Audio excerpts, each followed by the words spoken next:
ब्रह्मपुर अबकारी कार्यालय निकट में रखा जाइथिबा कार लागिला निया व्यापी अन्य 20 रु अधिक गाड़ी को व्यापी जाइथिबा देखिबाकु मिलिछि।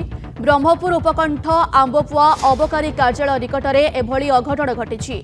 अबकारी विभाग पक्षरु जबत होइथिबा कार गुड़िकरे निया लागिथिबा देखिबाकु मिलिछि। केउ कारण जोगु एभली अग्निकांड घटिछि तार तदंत करुछि अग्निशम विभाग।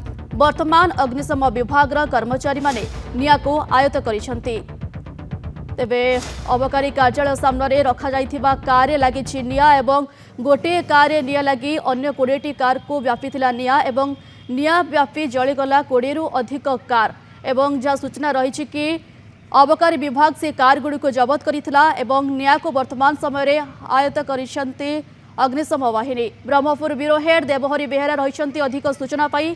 देवहरी, अग्निकांडर कारण वर्तमान सुधा स्पष्ट हेलानी कि एवं कार गुड़ी को केउठ अणा जाइथिला से नै किछि सूचना?